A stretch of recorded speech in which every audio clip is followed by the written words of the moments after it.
Segunda parte. Borrar la historia personal. Jueves, diciembre 22 de 1960. Don Juan estaba sentado en el suelo junto a la puerta de su casa, con la espalda contra la pared. Volteó un cajón de madera para leche y me pidió tomar asiento y ponerme cómodo. Le ofrecí unos cigarrillos. Había llevado un paquete. Dijo que no fumaba, pero aceptó el regalo. Hablamos sobre el frío de las noches del desierto y otros temas ordinarios de conversación. Le pregunté si no interferiría yo con su rutina normal. Me miró como frunciendo el entrecejo y repuso que no tenía rutinas y que yo podía estarme con él toda la tarde si así lo deseaba. Yo había preparado algunas cartas de genealogía y parentesco que deseaba llevar y llenar con ayuda suya.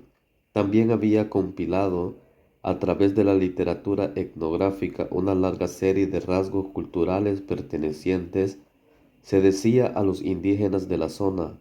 Quería revisar con él la lista y marcar todos los elementos que le fuesen familiares. Empecé con las cartas de parentesco. ¿Cómo llamaba usted a su padre?, pregunté. Lo llamaba papá, dijo él, con rostro muy serio. Me sentí algo molesto, pero procedí sobre la suposición de que no había comprendido. Le mostré la carta y expliqué. Un espacio era para el padre y otro para la madre. Di como ejemplo las distintas palabras usadas para padre y madre en inglés y en español. Pensé que tal vez habría debido empezar por la madre. ¿Cómo llamaba usted a su madre?, pregunté. La llamaba mamá, repuso con tono ingenuo. Quiero decir, ¿qué otras palabras usaba usted para llamar a su padre y a su madre? ¿Cómo los llamaba usted?, dije tratando de ser paciente y cortés. Se rascó la cabeza y me miró con una expresión estúpida. Caray, dijo, me la pusiste difícil, déjame pensar. Tras un momento de titubeo, pareció recordar algo y yo me dispuse a escribir. Bueno, dijo, como inmerso en serios pensamientos, ¿de qué otra forma los llamaba? Oye, oye papá, oye, oye mamá. Reí contra mi voluntad. Su expresión era verdaderamente cómica y en ese momento no supe si era un viejo absurdo que me jugaba bromas o si en verdad era un simplón. Usando cuanta paciencia había en mí, le expliqué que estas eran preguntas muy serias y que para mi trabajo tenía gran importancia llenar los formularios. Traté de hacerle comprender la idea de una genealogía e historia personal. ¿Cuáles eran los nombres de su padre y su madre?, pregunté. Él me miró con ojos claros y amables. No pierdas tu tiempo con esa mierda, dijo suavemente, pero con fuerza insospechada. No supe qué decir, parecía que alguien más hubiese pronunciado esas palabras. Un momento antes don Juan había sido un indio estúpido y destanteado, rascándose la cabeza, y de buenas a primeras había cambiado los papeles. Yo era el estúpido y él me contemplaba con una mirada indescriptible que no era de arrogancia, ni de desafío, ni de odio, ni de desprecio. Sus ojos eran claros y bondadosos y penetrantes. No tengo ninguna historia personal, dijo tras una larga pausa. Un día descubrí que la historia personal ya no me era necesaria y la dejé, al igual que la bebida. Yo no acababa de entender el sentido de sus palabras. Le recordé que él mismo me había asegurado que estaba bien hacerle preguntas.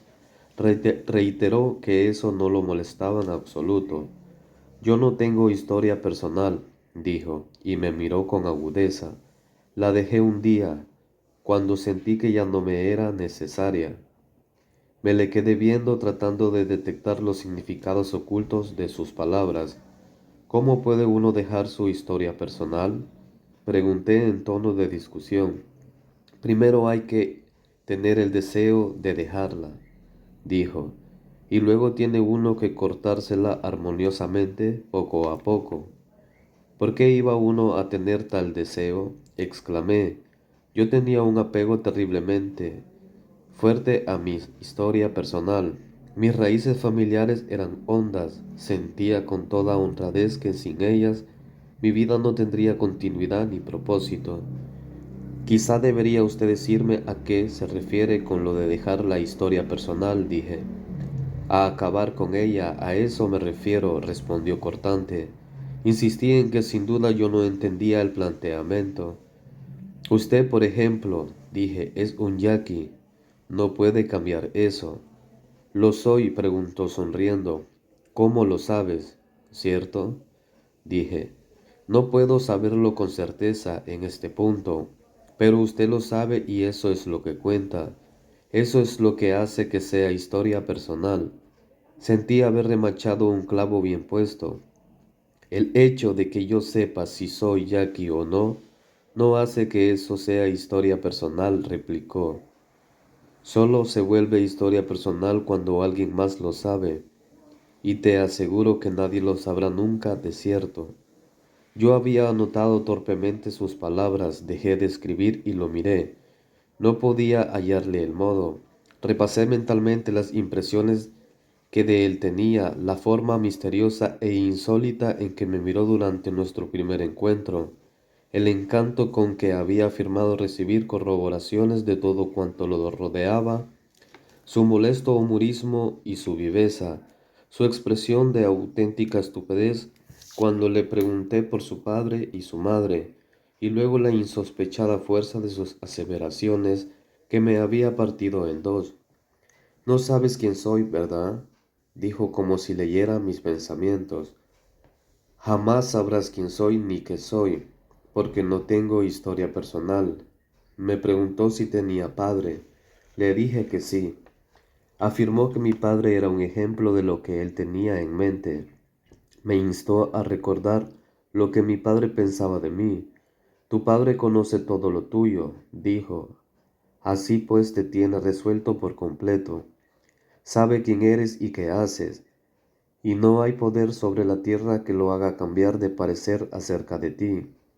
Don Juan dijo que todos cuantos me conocían tenían una idea sobre mí y que yo alimentaba esa idea con todo cuanto hacía.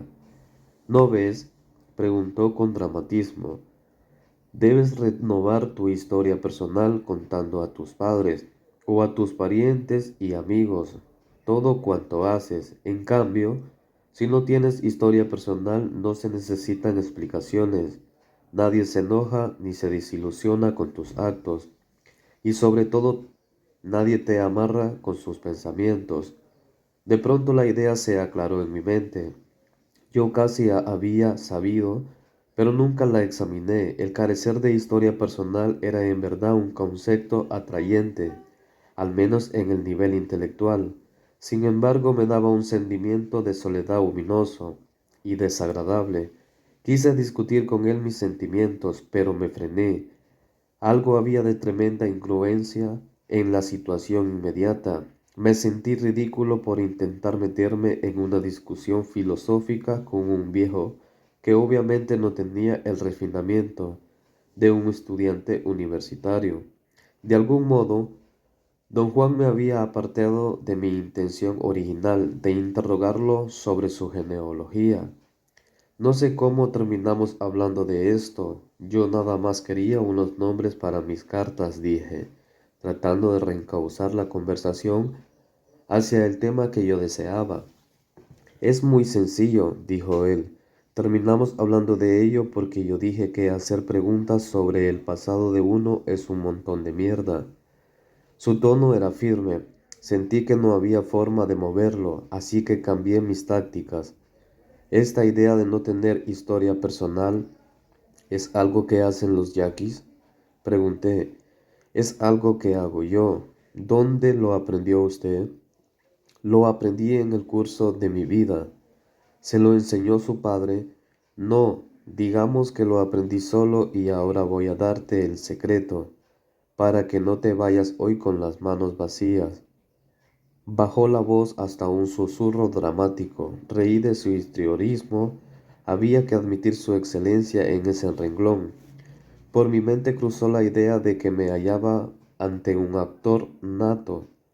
Escríbelo, dijo con arrogante condescendencia. ¿Por qué no? Parece que así estás más a gusto. Lo miré y mis ojos deben haber delatado mi confusión.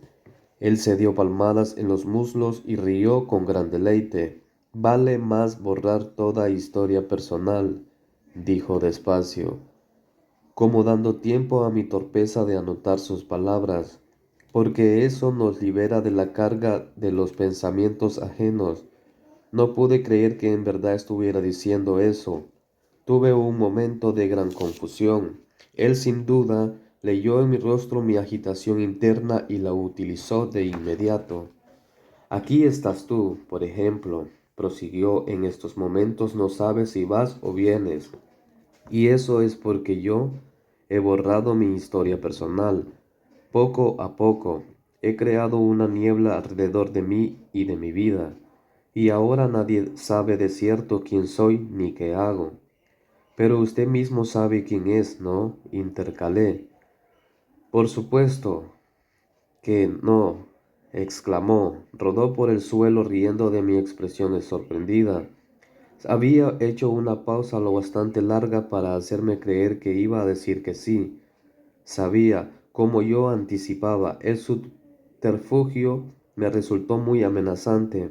En verdad me dio miedo. Ese es el secretito que voy a darte hoy, dijo en voz baja. Nadie conoce mi historia personal. Nadie sabe quién soy, ni qué hago, ni siquiera yo. Achicó los ojos.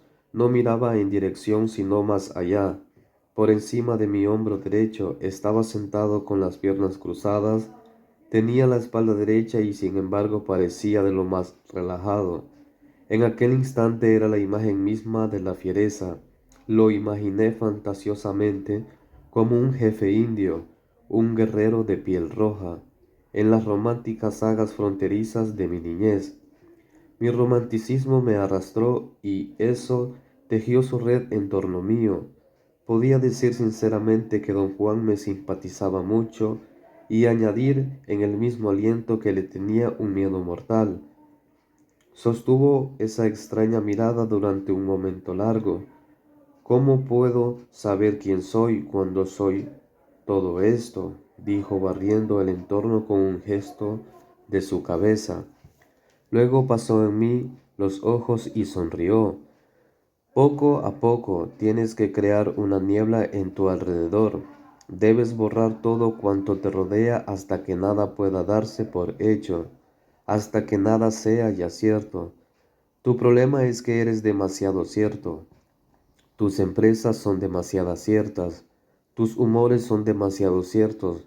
No tomes las cosas por hechas, debes empezar a borrarte. ¿Para qué? Pregunté belicoso. Se me aclaró que don Juan me estaba dando reglas de conducta. A lo largo de toda mi vida yo había llegado al punto de ruptura cuando alguien trataba de decirme qué hacer. La sola idea de que me dijeran qué hacer me ponía de inmediato a la defensiva. Dijiste que querías aprender los asuntos de las plantas, dijo él calmadamente. ¿Quieres recibir algo a cambio de nada? ¿Qué te crees que es esto? Quedamos en que tú me harías preguntas y yo te diría lo que sé. Si no te gusta, no tenemos nada más que decirnos. Su terrible franqueza me despertó resentimiento y regañadientes concedí que él tenía la razón. Entonces mírala por este lado, prosiguió. Si quieres aprender los asuntos de las plantas, como en realidad no hay nada que decir de ellas, debes, entre otras cosas, borrar tu historia personal. ¿Cómo? Pregunté.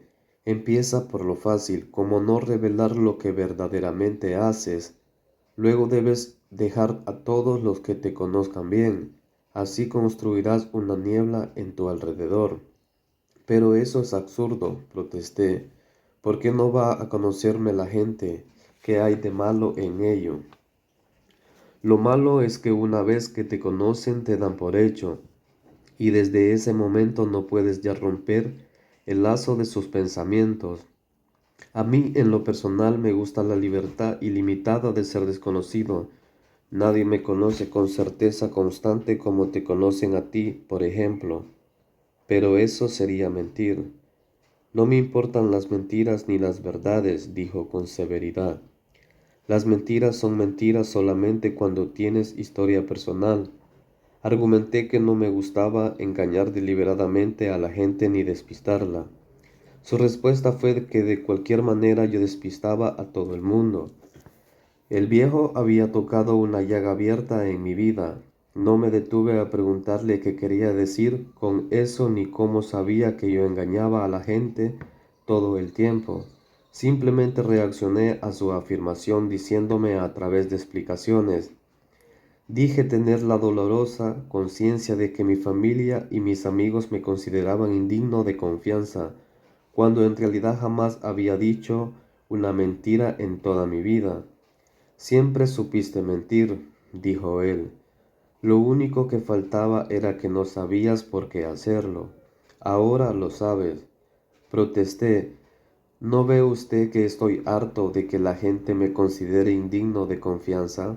Dije. Pero si eres indigno de confianza, repuso con convicción. Que no, hombre. Me llevan los demonios, exclamé. Mi actitud, en vez de forzarlo a la seriedad, lo hice reír histéricamente. Sentí un enorme desprecio hacia el anciano por su engreimiento. Desdichadamente estaba en lo cierto con respecto a mí. Tras un rato me calmé y él siguió hablando. Cuando uno no tiene historia personal, explicó, nada de lo que se dice puede tomarse como una mentira. Tu problema es que tienes que explicarle todo a todos, por obligación, y al mismo tiempo quieres conservar la frescura, la novedad de lo que haces. Bueno, como no te puedes sentirte estimulado después de explicar todo lo que has hecho, dices mentiras para seguir en marcha. Me hallaba en verdad perplejo por la gama de nuestra conversación. Escribía lo mejor posible todos los detalles del diálogo, concentrándome en lo que don Juan decía en lugar de detenerme a deliberar en mis prejuicios o en el sentido de sus palabras. De ahora en adelante, dijo él, debes simplemente enseñarle a la gente lo que quieras enseñarle, pero sin decirle nunca con exactitud como lo has hecho. Yo no puedo guardar secretos, exclamé. Lo que usted dice es inútil para mí. Pues cambia, dijo en tono cortante y con un brillo feroz en la mirada. Parecía un extraño animal salvaje y sin embargo era tan coherente en sus ideas y tan verbal. Mi molestia cedió el paso a un estado de confusión irritante. Verás, prosiguió, solo tenemos una alternativa: o tomamos todo por cierto o no. Si hacemos lo primero, terminamos por muertos de aburrimiento con nosotros mismos y con el mundo. Si hacemos lo segundo y borramos la historia personal, creamos una niebla a nuestro alrededor, un estado muy emocionante y misterioso en el que nadie sabe por dónde va a saltar la liebre, ni siquiera nosotros mismos. Repuse que borrar la historia personal solo acrecentaría nuestra sensación de inseguridad. Cuando nada es cierto nos mantenemos alertas, de puntillas todo el tiempo, dijo él. Es más emocionante no saber detrás de cuál matorral se esconde la liebre, que portarnos como si conociéramos todo. No dijo una palabra más durante un rato muy largo. ¿Acaso una hora transcurrió en completo silencio? Yo no sabía qué preguntar. Finalmente se puso de pie y me pidió llevarlo al pueblo cercano. Yo ignoraba el motivo, pero nuestra conversación me había agotado. Tenía ganas de dormir. Él me pidió parar en el camino y me dijo que si deseaba descansar, debía trepar a la cima plana de una loma al lado de la carretera y acostarme boca abajo, con la cabeza hacia el este. Parecía tener un sentimiento de urgencia. Yo no quise discutir. ¿O acaso me encontraba demasiado cansado para hablar?